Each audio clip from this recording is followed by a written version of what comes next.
बात बात पर दुखी होने वाले अवश्य सुने। एक बार एक लड़का बुद्ध के पास आता है और उनसे कहता है, क्या मैं आपसे एक प्रश्न पूछ सकता हूँ? बुद्ध उस लड़के से कहते हैं, तुम्हारे जो भी प्रश्न हैं वह तुम मुझसे पूछ सकते हो। वह लड़का बुद्ध से पूछता है, बुद्ध, मेरे जीवन में इतना दुख क्यों है? मैं हमेशा दुखी ही क्यों रहता हूँ? बुद्ध उस लड़के से पूछते हैं, कहाँ है तुम्हारा दुख? मुझे तो नहीं लगता। वह लड़का बुद्ध से कहता है, दुख मेरे भीतर है, मेरे अंतर्मन में, मैं बहुत दुखी हूँ। बुद्ध मुस्कुराकर उस लड़के से पूछते हैं, तुम्हें कैसे पता कि दुख तुम्हारे अंदर है? वह लड़का बुद्ध से कहता है, बुद्ध, मेरे जीवन में कोई आनंद ही नहीं है, मुझे अपने जीवन का कोई सार ही नजर नहीं आता, मैं हमेशा उदास रहता हूँ। बुद्ध उस लड़के से कहते हैं, सबसे पहले मुझे तुम यह बताओ कि तुम्हारे दुख का कारण क्या है? वह लड़का बुद्ध से कहता है, बुद्ध, यही जानने तो आया हूँ, अगर मुझे कारण का पता होता तो मैं आपके पास क्यों आता?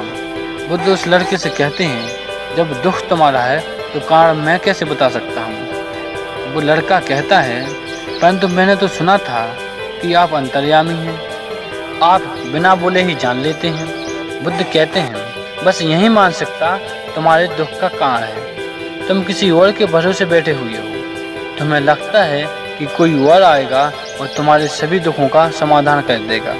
जब हम किसी दूसरों पर निर्भर हो जाते हैं तो हम उनके भरोसे बैठे रहते हैं। अगर उन्होंने कुछ कर दिया तो हम खुश हो जाएंगे, अगर नहीं किया तो हम दुख हो जाएंगे।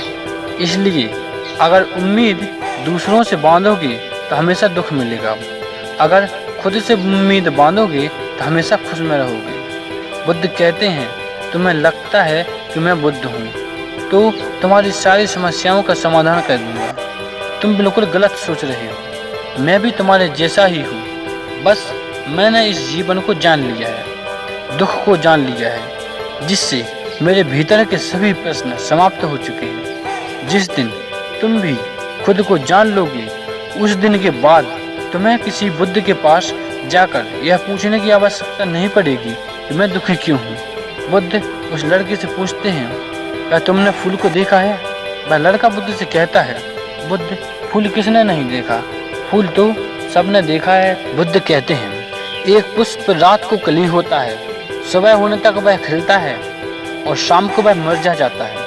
अगर एक पुष्प पहले ही सोच ले कि शाम होते ही मैं मृत्यु के प्राप्त हो जाऊंगा तो वह कभी भी खिल ही नहीं सकेगा, वह अपनी सुगंध फैला ही नहीं सकेगा। इसी प्रकार अगर तुम अपने जीवन में केवल समस्याओं को ही देखते रहोगे तो जीवन में हमेशा दुखी रहोगे, जबकि अभी भी तुम्हारे पास कई ऐसे कारण हैं जिनकी वजह से तुम खिलखिलाकर हंस सकते हो। इन कारणों में सबसे बड़ा कारण है कि अभी तुम्हारी सांसें चल रही हैं। अगर तुम अपने जीवन की उन परिस्थितियों को देख पाए जिनके लिए तुम अभी खुश हो सकते हो तो तुम्हारे जीवन को देखने का नजरिया ही बदल जाएगा।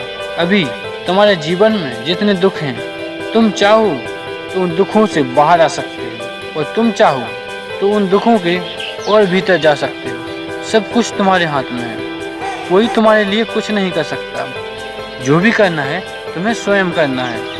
मैं भी केवल तुम्हें रास्ता दिखा सकता हूँ, उस पर चलना या न चलना पूरी तरह से तुम्हारे हाथ में है। वह लड़का बुद्ध से पूछता है, बुद्ध, मुझे वो रास्ता जानना है जिस पर चलकर मनुष्य अपने दुखों से मुक्ति पा सकता है। बुद्ध कहते हैं, इंसान सबसे ज्यादा दुखी तब होता है जब अपने खुद के बनाए हुए विचारों में डूबा रहता है और अपने बीते हुए कल के विचारों के बारे में चिंता करता रहता है, अपने आने वाले कल के बारे में सोचता रहता है तो वह दुखों से घिर जाता है। हमेशा के लिए दुख और चिंता से बाहर आने का तरीका है वर्तमान में जीना। जिस इंसान ने वर्तमान में जीना सीख लिया उसे कोई दुख हो ही नहीं सकता। वह लड़का बुद्ध से पूछता है, लेकिन बुद्ध, मेरे वर्तमान में जीना कैसे संभव है? मैं तो इस समय बहुत सारी समस्याओं से घिरा हुआ हूँ। बुद्ध मुस्कुराते हैं और उस लड़के से कहते हैं, अगर अभी इसी समय तुम्हारी मृत्यु तुम्हारे सामने आ जाए तो तुम्हारी सारी समस्याएं तुम्हें रेत के एक छोटे से कण से भी छोटी लगने लगेगी। वह लड़का बुद्ध से कहता है, बात तो आपकी ठीक है, लेकिन मैं अभी मरना नहीं चाहता। बुद्ध कहते हैं, यह भी एक बड़ी समस्या है कि तुम्हें लगता है कि तुम अभी बहुत साल जीने वाले हो। तुम्हें लगता है केवल मृत्यु दूसरों के लिए है, जबकि मृत्यु इच्छा की बात नहीं है। यह तो सबको आती है, चाहे तुम इसे बुलाओ या ना बुलाओ।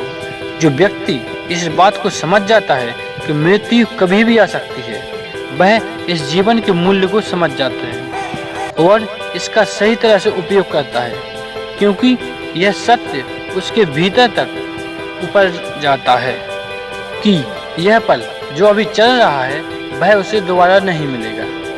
जो पल एक बार बीत गया वो दोबारा नहीं आता। अगर हम ध्यान से देखें तो हमारा जीवन बहुत ही छोटा है। इसमें दुख, चिंता व आलस करने का समय ही नहीं है, लेकिन फिर भी हम करते हैं क्योंकि हमें लगता है कि हमारा जीवन बहुत बड़ा है। हम कभी भी इस जीवन की नश्वरता को नहीं देखते और पूरे जीवन अपने ही बनाए दुखों में डूबे रहते हैं। और फिर जब मृत्यु करीब आती है तो सोचते हैं कि जीवन तो जिया ही नहीं। जो व्यक्ति इस बात को समझ जाता है कि मृत्यु कभी भी आ सकती है, वह जीवन को ज्यादा स्थिरता के साथ जी जाता है। और जो व्यक्ति जीवन में स्थिर होता है वह अपने दुखों के कारण को देख पाता है और जब कारण दिख जाते हैं तो उन कारणों के निवारण भी हो जाते हैं। वह लड़का बुद्ध की बात को समझ गया और उसके सारे दुख समाप्त हो गए।